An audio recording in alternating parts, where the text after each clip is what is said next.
Odopal TV, Artois aujourd'hui à Bruay-la-Buissière à l'occasion des nombreuses festivités du mois de juillet. Et je suis en compagnie de Sylvain Blériot, président des Amis d'Arlequin et en même temps organisateur de défilé carnavalesque. Bonjour Sylvain. Bonsoir Jocky. Alors comment on peut présenter Sylvain ? Sylvain, il a deux casquettes. Je suis fonctionnaire territorial auprès de la ville de Bruay et aussi président de l'association Les Amis d'Arlequin. Alors on va parler des Amis d'Arlequin, alors sa création en 1978. Voilà, les Amis d'Arlequin ont été créés en 1978 par mon prédécesseur Jacques Pruvot, qui nous a quittés en 1994. Et cette association avait été créée avec des forains, puisqu'on lie aussi le service, les fêtes foraines, puisque c'est le service des fêtes et marchés, et avec des forains pour créer des animations dans le cadre de la fête communale de juillet, qui a toujours lieu du 2e au 3e dimanche de juillet. Alors on pourrait dire aujourd'hui qu'on fête les 40 ans. Hein. On fête les 40 ans de l'association Les Amis d'Arlequin, oui. Alors on peut parler un petit peu du parcours de 78 à, bien sûr, à 2018. Il y a eu beaucoup de choses de faites. Essentiellement des carnavals, voilà. Des carnavals, le carnaval qui avait lieu, l'association avait été créée pour créer le carnaval pour 2 ans et compte tenu que les manifestations devenaient de plus en plus onéreuses, elles sont venues en alternance avec le Corso Fleuri, les Florali et aussi le son et lumière au donjon sur la Buissière. Alors donc on arrive à entre 2017, une année un peu particulière parce qu'on va vous parler de Daniel Bourrier. Voilà, Daniel Bourrier était un cofondateur avec Jacques Pruvot dans la création des Amis d'Arlequin et Daniel nous a quittés malheureusement en octobre 2016. Et je pense que cette année, cette édition lui sera dédiée. Et cette année, l'édition 2018 est dédiée à Daniel, voilà. Alors c'est vrai que pour organiser tout ça, il faut pas mal de temps. On peut dire un grand merci également au service technique de la ville et également les bénévoles. Oui, tout à fait. Bon, il est vrai que pour une manifestation de cette importance, il faut s'y prendre bien en amont. Et généralement, on prépare la manifestation à partir de novembre. D'où la disparition en octobre de Daniel m'a pas donné vraiment goût à le faire. Et qui plus est, les attentats qui frappent le pays nous ont contraints aussi à certaines mesures qui étaient aussi, elles, onéreuses et qui n'étaient pas inscrites au budget. Donc on ne pouvait se permettre de le faire en 2017. Donc on a décidé qu'elle serait zappée, cette édition. Par contre, elle aurait bien lieu en 2018. Eh bien, on va parler donc 2018, puisque nous y sommes. Alors, on voit un départ à 22h. Alors, Sylvain, pourquoi un départ à 22h ? Parce que c'est un carnaval nocturne, et parce que tous les chars, les sociétés folkloriques seront mis en valeur par des jeux de lumière. Alors aussi bien sur les chars qui sont tractés, des chars qui sont très imposants, des chars que j'ai été sélectionné au carnaval de Bailleul qui a eu lieu en février, et aussi d'autres sociétés folkloriques. Là, je les ai sélectionnés sur catalogue, et avec des costumes lumineux. Même les instruments de musique sont mis en valeur aussi par des LED, etc. Alors, de quoi est composé alors ce cortège ? Ce cortège est composé de 28 sociétés, chars, géants, etc. On va vous parler de culture pour le MAC TV. Et je suis avec Hervé Bedard. Bonjour Hervé, comment on peut présenter Hervé ? Bonjour Jackie, donc je suis le directeur adjoint du service de développement culturel de la ville de Bruay-la-Buissière et mes missions sont scindées en 2 axes principaux. Le premier, c'est la programmation culturelle de la ville, à savoir toute l'activité autour du spectacle vivant, et la seconde qu'on qualifie d'activité d'action transversale qui consiste à mettre en place des projets communs avec les différents outils artistiques et culturels de la ville. Quand on parle d'action transversale, je pense qu'on peut parler en 2 temps, la médiathèque, le cinéma, les étoiles. Oui, l'action transversale, c'est une des spécificités du service culturel et de la ville de Bruay-la-Buissière, c'est-à-dire que toutes les actions, on essaie de les mettre en place à partir de thématiques ou de sujets particuliers avec 3 outils principaux que sont la médiathèque municipale Marcel Wacheux, qui travaille sur la lecture publique en général, le cinéma de ville Les Étoiles, qui bosse sur la programmation, mais aussi sur le patrimoine, sur le cinéma d'art et essai et le jeune public, et bien sûr l'art du spectacle avec tout ce qui se passe en termes de programmation, en termes de danse, de musique, de spectacle pour jeune public, etc. Et on essaie de mettre en place des projets communs, ce qu'on appelle donc l'action culturelle transversale, c'est-à-dire qu'on va chercher à travailler sur un même sujet avec plusieurs disciplines que sont l'image animée ou l'image fixe, la photographie, le livre, la lecture publique et puis des spectacles. Et on fait comme ça des semaines à thème ou des quinzaines à thème, voire des festivals quand on est sur des plus grosses opérations. Alors bien sûr, pour faire tout ça, il y a des lieux. Alors Bien on va sûr. parler à quel endroit on peut faire ça. Alors ça se passe à la fois, comme je l'ai dit, dans la médiathèque, parce qu'on peut accueillir des spectacles sous petite forme et des expositions bien sûr dans la médiathèque. Au cinéma également, on fait à la fois des projections, c'est un peu le but du jeu, mais aussi des soirées après, des soirées ateliers, on fait aussi des soirées rencontres avec le public, et aussi bien sûr dans la salle de spectacle que sont le Temple et l'espace culturel Grossmy. Mais on parle aussi d'espace public, c'est-à-dire de plus en plus, on va dans les quartiers, c'est vraiment la grande tendance et la grande ligne qu'on met en place pour la saison prochaine, et on va dans les petites salles de quartier, voire parfois dans l'espace public, pour rassembler plus facilement et la population, voire les associations. Alors on peut dire que vous êtes un peu coordinateur de tout ce qu'on vient de dire là. Oui, l'idée c'est vraiment de mettre en place des idées, de coordonner des idées communes et d'en faire des événements et des manifestations. C'est vraiment le travail, ce qui permet de réunir et de ne pas sectoriser les publics. C'est-à-dire qu'une personne qui va au cinéma, on considère qu'elle peut aller aussi au théâtre, qu'elle peut aller aussi visiter le patrimoine qui est riche au niveau de la ville de Bruy-la-Bussière, mais aussi aller chercher un bouquin ou écouter un petit concert en médiathèque. Alors bien sûr, il y a bien souvent des projets. Bien sûr, il y a beaucoup de projets. Il y a beaucoup de projets sur Bruy en action culturelle. Après, le second axe de la programmation du service de développement, c'est l'art du spectacle et tout ce qui est autour des salles de spectacle. Donc, je le rappelle, le Temple, qui est un ancien temple protestant, qui a été rénové en 2002 et qui est une petite salle de spectacle d'environ 115 places, où on peut faire de la musique, de la danse, des scènes en scène, et aussi bien sûr du théâtre. C'est parfait pour le jeune public, par exemple. Et l'autre salle qui est sur une autre dimension, qui s'appelle l'espace culturel Grossmy, où là, on a la chance d'avoir aussi un gradin qui est mobile, ce qui fait qu'on peut être soit à 200 personnes assises, jusqu'à 450, 500 personnes assises, et après on passe en debout et on est à 500, 600, 700, jusqu'à 1000 personnes pour les plus gros concerts. Alors on va parler également de réactivité et on peut dire que la ville de Bruy a été réactive puisqu'on a eu l'occasion de voir que la Coupe du Monde a été, disons, la réactivité de la mairie. Alors on peut en parler de Bruy, il y avait beaucoup de monde. La première fois c'était un peu rapide pour le premier match, mais là le second match avec la Belgique, et heureusement très vite ça s'est rempli et j'ai vu les résultats ce matin, c'était complet, avec une belle énergie et une belle euphorie dans la salle, avec toutes les couleurs au bleu, blanc, rouge, c'était assez impressionnant. C'est vrai, donc l'avantage d'avoir plusieurs salles à différentes dimensions, on peut répondre, et je pense que la ville de Bruy, à travers le service culturel, est toujours prête dans la réactivité. Alors, on va parler quand même un peu de quelques secrets de la programmation pour qui va arriver. Tout à fait. Donc, en termes de grosses dates et d'artistes plutôt reconnus, bien sûr, on va avoir des gens comme Slimane, qui est plutôt attendu sur Bruy, et déjà, on en parle beaucoup sur les réseaux sociaux. On aura aussi un groupe qui est un groupe français qui chante en anglais, qui s'appelle Cats on Trees, avec la première date qui sera faite sur Bruy, et la deuxième qui sera faite quelques mois plus tard à l'aéronef de Lille. On a uniquement 2 dates sur la région, donc on est content de les avoir. Mais des artistes, comme on peut voir ici, comme Gauvin Serre, qui est l'héritier de Renaud, c'est comme ça qu'on l'appelle, et qui chante des chansons très engagées en général. D'autres rendez-vous avec le retour des Négresses Vertes, un grand groupe festif qu'on connaît aussi depuis très longtemps. Un artiste aussi qui monte très fort en termes d'humour, c'est Jarry, qu'on voit sur toutes les télévisions et qui fait une seconde tournée. On aura la primeur de son premier spectacle, son second spectacle, sur l'espace culturel Grossmy. Et puis des petits concerts plus anodins, mais qui sont tout aussi intéressants, avec des artistes locaux comme Benoît Bourgeois, qui est un artiste très très localisé. D'autres comme Rodrigue, qui sont plus au niveau de la région, mais qui fait une très très belle carrière. Il fait aussi du théâtre. D'autres encore qu'on ne connaît pas encore, mais qui seront, j'espère, connus après, comme Gaëlle Sarah, qui est une jeune chanteuse qui a une très très belle voix et une très belle écriture. Des groupes festifs comme les Fatras, etc., etc. Et bien d'autres. Alors bien sûr, un programme, on peut l'entendre très alléchant, mais alors pour savoir toutes ces bonnes nouvelles, comment s'adresser ?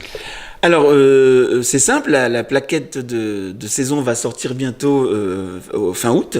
En général, elle arrive vers le 20-21 août et sera distribuée et disponible, bien entendu, dans tous les lieux, aussi bien extérieurs à la ville que bien sûr dans la ville. Il y a aussi la page officielle de la ville de Bruay qui relate tout l'agenda municipal avec toutes les dates culturelles de la rentrée. Donc tout ça va être transmis également en même temps. Il y a aussi la page Facebook où là c'est un rapport plus direct avec les gens pour des petits détails de la communication en vis-à-vis directement et c'est plus facile. Et puis bien sûr la conférence de presse a eu lieu il y a pas longtemps. Les artistes vont sortir bientôt dans les journaux et ça va s'amplifier de plus en plus en termes de communication bien entendu. Après, pour les renseignements pratiques, un seul numéro, c'est l'espace tourisme et culture de la ville, et c'est le 03 59 41 34 00. Avec nous, monsieur le maire de Bruay. Bonjour, monsieur le maire. Bonjour, Jackie. Eh bien, le MAC TV, c'est vrai qu'à Bruay prend forme, hein. Alors, on retrouve souvent, monsieur le maire, Bruay au cœur pour faire ce job. Alors, ça, je vois que ça vous tient, ce leitmotiv vous tient beaucoup. Oui, bah c'est le cas de le dire, ça me tient à cœur. Et c'est vrai que pour s'occuper d'une ville comme Bruay-la-Bussière, avec toutes les difficultés financières qu'on peut connaître et toute l'histoire, il faut vraiment l'avoir dans le cœur et dans son âme. Alors, qu'on dit bien sûr qu'on l'a dans le cœur, eh bien, il faut forcément avoir des méthodes. Oui, bien entendu, il faut des méthodes pour mettre en place les projets. Ma méthode, c'est principalement d'être à l'écoute de la population, d'être sur le terrain, mais également d'être proactif dans les dossiers que nous menons et les projets que nous allons chercher. Alors, les dossiers, bien sûr, ben, ça rime avec projet. Oui, bien entendu, il y a des projets, beaucoup de projets, c'est effectivement les moyens qui sont plus difficiles à aller mettre en place, mais beaucoup de projets, notamment le projet du centre-ville, qui est très important pour Bruay-la-Bussière. Alors on peut dire ça, c'est des envies, hein, surtout les envies riment avec cœur de vie, on y arrive. Oui, tout à fait. Les envies, c'est ce qui fait vivre aussi et ce qui fait avancer une ville, ce qui fait avancer tout le monde. Et nous, ce qu'on a envie, c'est de faire revivre notre centre-ville, notre cœur de ville. Alors c'est bien redonner, on revient toujours se redonner un cœur à Bruay. Alors je pense qu'on a bien avancé sur l'opération Cœur de Vie. Oui, on a bien avancé, on a réussi à être raccroché alors que nous avions été oubliés à l'origine sur ce projet-là.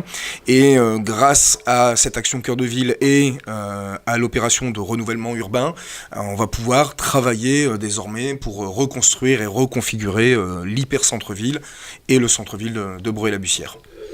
Alors, un domaine qui est incontournable également, qu'on parle bien sûr un peu dans toutes les villes, c'est la sécurité. Alors, quelles dispositions que vous avez déjà prises, monsieur le maire ? Oui, c'est vrai que la sécurité, l'insécurité ou les incivilités, c'est quelque chose qui est très important dans toutes les villes, qu'on commence à connaître à Bruay-la-Bussière, non pas en termes de sécurité, mais vraiment d'incivilité, de sentiments d'insécurité, de difficulté. Pour y répondre, on est en train de créer une brigade de tranquillité publique qui sera opérationnelle dès le mois de septembre et qui sera composée de 6 ASVP, donc des agents de voirie et de sécurité publique, qui seront chargés de faire de la médiation au sein des quartiers, mais aussi de faire respecter les règles de stationnement et de bien vivre ensemble. Alors c'est vrai que ça peut démarrer très tôt, parce que ça peut démarrer bien sûr à l'école, comme on dit souvent. Alors on va parler de l'école Loubet. Oui, l'école Loubet, qui est aujourd'hui la dernière école datant de l'époque minière, qui est encore, qui n'a pas été en fait restructurée, et pour laquelle on a un projet qui est très ambitieux, puisqu'il s'agit quasiment d'une reconstruction et une mise en valeur de cette école qui date des années 20, avec également une ouverture de cette école vers son quartier, qui est le quartier Loubet, de manière à ce que les associations, les habitants du quartier puissent aussi profiter des installations, tout comme les élèves et les enseignants. Alors c'est vrai que on voit que Bruay, il y a, disons, accéléré la vitesse, hein, et en plus ici au mois de juillet, on est dans un mois très festif, hein, le carnaval, beaucoup de choses, rien n'a été oublié. Non, rien n'a été oublié, on en a même rajouté un petit peu hier, mardi, avec la demi-finale de la Coupe du Monde, et on aura le plaisir aussi d'accueillir les Bruaysiens pour la finale, dimanche. Alors c'est vrai que justement dans le cadre d'un MAC TV, eh bien, c'est un peu les nouvelles formes de communication, et bien on peut s'apercevoir que monsieur le maire est très réactif. D'ailleurs, la France était là, et bien monsieur le maire est là pour faire, faire valoir la France à la Coupe du Monde. Effectivement, et on soutient les Bleus et on est derrière eux. Eh bien, merci. Bien sûr, retrouver toutes ces informations sur le site de la ville de Brouet-la-Buissière. Je suis en compagnie de Valérie Laquet, première adjointe chargée de l'animation des festivités et de la vie associative. Bonjour Valérie. Bonjour à tous. 3 jours d'animation, donc ici aujourd'hui on arrive un peu sur un point d'orgue, mais un beau point d'orgue. Oui, tout à fait. Nous avons commencé avec le carnaval en ouverture du champ de foire. Le champ de foire. Hier soir, nous avions le magnifique feu d'artifice sur la Buissière. Et ce soir, nous avons donc le concert des Goldmen sur Brouet à l'esplanade François Mitterrand. On peut dire que bon, c'est quand même été très varié parce que vous savez, carnaval, fête foraine, aujourd'hui on entend là. On est à l'heure de la Valence et nous sommes derrière la mairie. Eh bien, on va quand même parler de la première adjointe, elle a beaucoup de fonctions. Oui, bien sûr, mais nous sommes essentiellement tous présents. Il n'y a pas forcément que la première adjointe au maire. Nous sommes des élus proches du maire, de sa politique municipale, et nous sommes là pour l'appliquer. Voilà. Tout simplement, c'est vrai que ça veut dire que c'est un travail d'équipe. C'est vrai que pour faire des fêtes comme ça, bon, on peut saluer quand même l'équipe technique, tous les gens polycommunaux, tout le monde est là pour cette réussite. Oui, on ne fait rien seul de toute manière. Donc c'est un travail d'équipe bien sûr d'élus, c'est un travail d'équipe au niveau des techniciens également, sur l'ensemble du panel de ce qu'on peut appeler les techniciens. C'est la communication, c'est les services techniques avec donc les électriciens, les agents de sécurité. Enfin voilà, c'est tout un panel en fait d'agents de la ville qui se sont aussi mobilisés pour que ces festivités soient au mieux pour notre population et pour la population des communes extérieures également. Alors, un petit mot sur la vie associative, quand même, ça représente quand même pas mal de choses, et puis bon, c'est quand même très intéressant. Oui, la vie associative sur la commune de Brouet-la-Buissière est très importante. Et j'ai coutume de dire que, en fait, c'est notre bouffée d'oxygène. Nous avons un panel d'associations également très large. Il est sportif, social, culturel. Nous avons 2 élus à mes côtés pour gérer la vie associative également, puisque M. Boris Gregorzik est en charge des associations sportives et M. Éric Deleval a la responsabilité de la vie associative culturelle.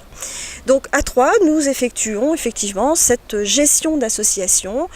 Nous avons à peu près entre 200 et 240 associations sur la commune de Brouet-la-Buissière et nous avons un service qui est dédié aux associations avec Madame Sophie Clarisse qui est agent territorial et qui est en charge d'organiser, de renseigner et d'aider le monde associatif.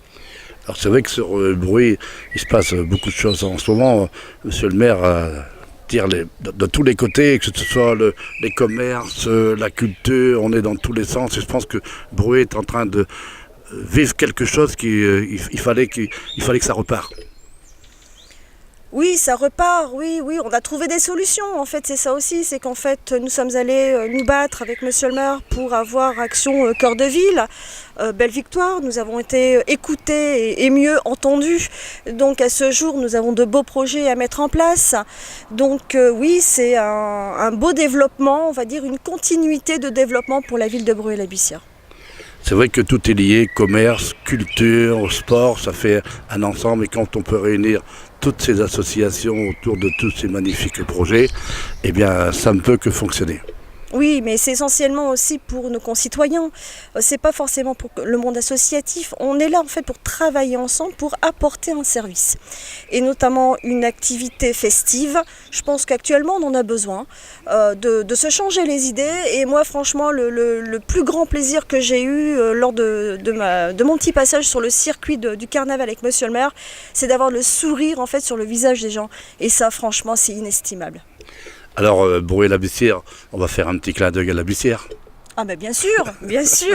Un grand clin d'œil d'ailleurs, bien entendu. Première concernée effectivement, puisque je suis conseillère communale sur la commune de la Buissière, à la culture. Donc hier, le feu d'artifice de la Buissière est effectivement sous l'égide du service culturel de la Buissière. Eh bien, merci Valérie. Puis bien, la communication fonctionne très bien à Brouet et encore plus maintenant avec Odopal TV Artois. Merci. Je vous en prie, merci à vous.